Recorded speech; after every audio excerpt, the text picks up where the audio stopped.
Hello humans! Welcome back to the Elementals Project, where I, a humble, half-trained animator and undercover dryad, am painting every element in the periodic table as a fantasy creature, and bringing you along for the ride. When they're finished, they are going to be a deck of cards that can be used as a scientific memory aid or as an oracle deck, similar to tarot. To that end, I've assigned each of them a meaning based on their chemical behavior, and I'm composing a companion book which I post, page by page as I write it, for my supporters on Patreon. I hope you come join us. Meanwhile, let's talk about iron. By the way, the camera shut off at a couple of crucial points during this painting process, and I apologize for the jumping ahead. Please don't yell at me. I was trolled by my tech. Iron is one of the table's celebrities. Everyone knows iron. It is the metal of industry, the foundation of the modern world. Processed a certain way, and with some friends, such as carbon and nickel, added, it gains superpowers and becomes steel, which can be anything from a skyscraper to a butter knife. Alone, iron is anvils and cookware and anchors, oh my! My initial sketches were of a dwarf, naturally, but he was hammering on an anvil, and it was terribly awkward, and it kept not gelling, until I smacked myself in the head like, duh! He isn't a blacksmith working with iron, he is iron, you dingbat. And with that aha moment, I saw this painting, the dwarf, who is iron, carrying the industrial world on his back. The meaning I assign to him is work, which I think you will agree is not a terrible stretch. Iron does an enormous quantity of work in our world. It is safe to say that we wouldn't have a world without iron, but then again, without iron, we wouldn't be here to bitch about it. Iron ions are the delivery system our blood uses for oxygen. We are quite literally an iron-dependent product. So, yeah, be happy that iron is a thing. I know I am. I am also happy that timing has given me an out to talk about work without having to shoehorn it in, because I have been taking stock lately and I work really hard. I know most of us do, and that includes YouTubers. The ignorant may scoff at that claim, but if you substituted YouTuber with entrepreneur who runs a business churning out unique products while simultaneously filming and editing documentaries about the process, then suddenly it sounds pretty impressive, right? It's sad that there's a stigma. And I know not everyone's a maker. There are gamers and film critics and unboxers, and you know what? They work pretty hard too. No judging. Stop that nonsense. And don't get me started on the animators. I wasn't lying about being a half-trained animator. I went to school for that shit back in the late Pleistocene when Flash was the industry standard and 3D Studio Max was in version 4. And though it is certainly easier now than it was back then, it's still not easy. I see you, animators. You rock. So, while in the past year I have painted 94 elements and edited 26 videos and written 31 short essays about metaphysical characteristics and done countless hours of research and homeschooled my 4th grader and kept the house clean-ish and put meals on the table nearly every night for 8 people and just generally kicked ass with no time to take names, there are 2 facts constantly angling for my attention. 1, I am one of the lucky ones. I may be busting butt until I cry, but our livelihood is intact. We were all able to shelter in place, and my family is healthy, and I feel really weird about complaining when I know I've rolled 6s. And 2, I still have so far to go. I am probably 600 hours into this project, and I am a wee bit tired. It helps to step away sometimes and do watercolor commissions, but there will be no other big projects until this behemoth is tucked in and squared away.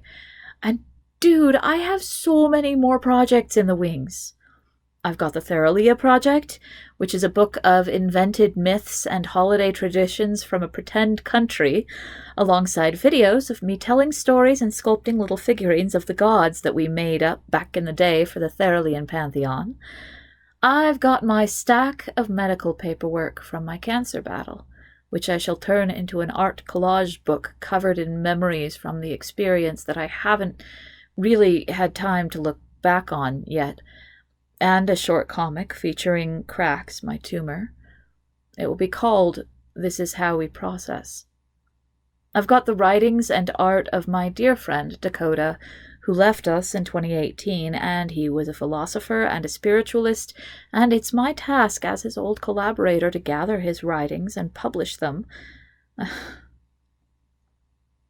I have a good handful of children's books I've written that need illustrating, not to mention my mom's book illustrations that she paid me for back in 2005.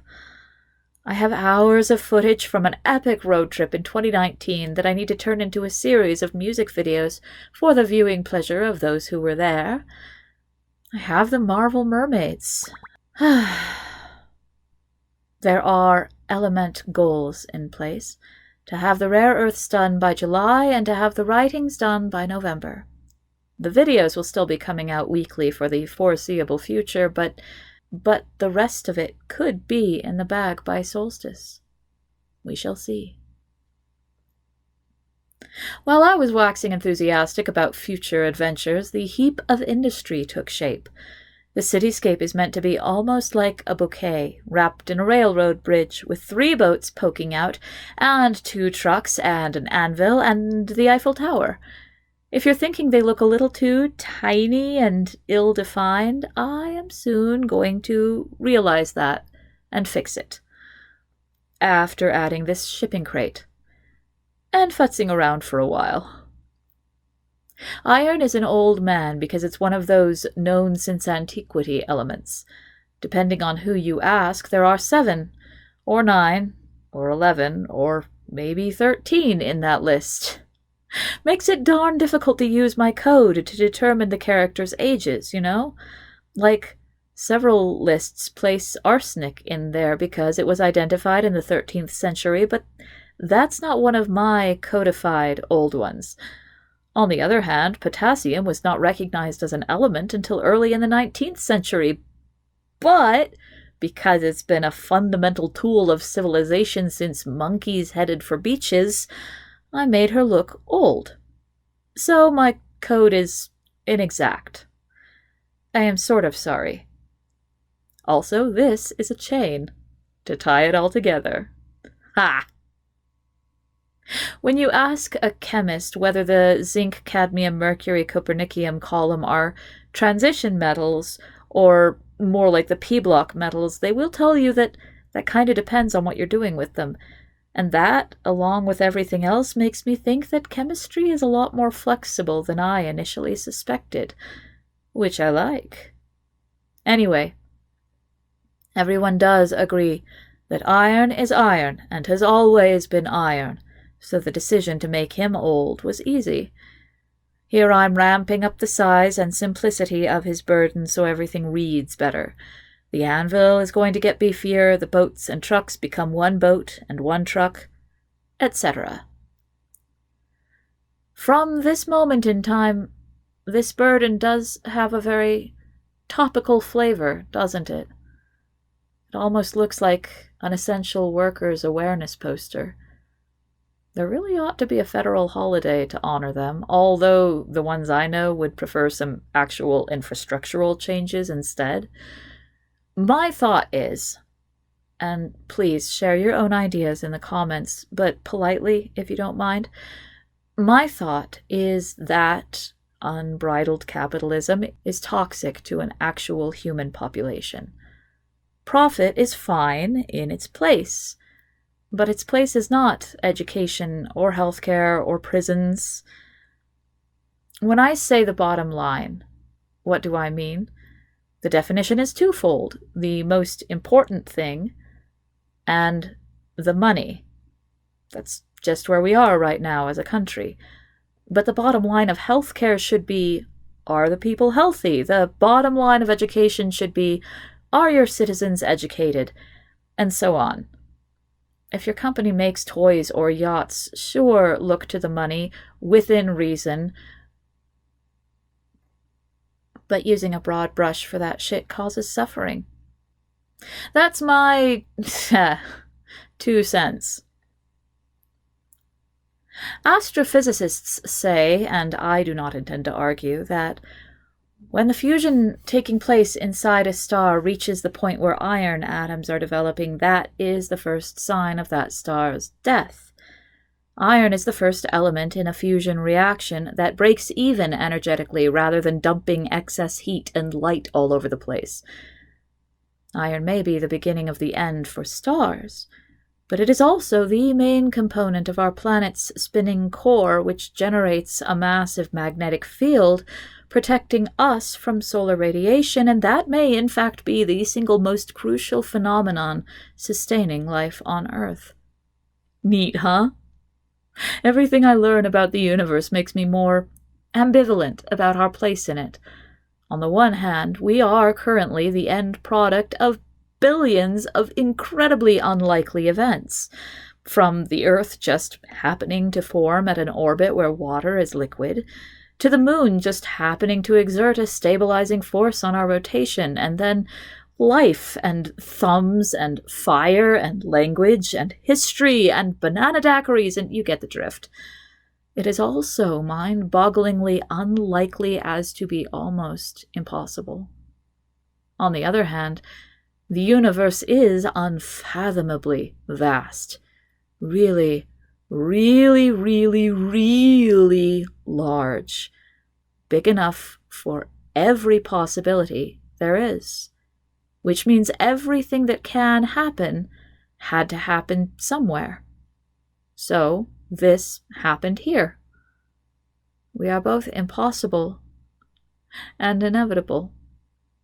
Rejoice. I'm sad that the painting of the torso went undocumented. I kept it simple overall, but got some crazy-ass shine onto those boots. I cannot decide if those are rivets or bootlace holes, but I love 'em. For some of the other elements, I've tried to put engraved details on their metalwork, but iron doesn't need that shit. He is ultra-utilitarian. The no-nonsense old man who holds up the industrial world. The granddad who kicks everyone's ass in ninja warrior competitions. I would love to see this cosplay, but it's hard to imagine what sort of person could do it right. And it would also be utterly terrifying, but in a good way. But anyhow, neither pop culture nor funny stories today, but philosophy, politics, and science are better topics for such a weighty painting. Not to mention bitching. If you want to vent about the work you do, drop it in the comments. I will gladly read it, since you were nice enough to listen to me. We've all got shit to carry. It makes sense to be kind. I am so glad you came along. I'd like to thank my patrons, of which I have 5. Kiri, Corey, Jenny, Melissa, and Rachel. You rock. Thank you so much for being awesome. Until next time, everyone, do your work. Think deep thoughts. Feel appreciated. And stay healthy.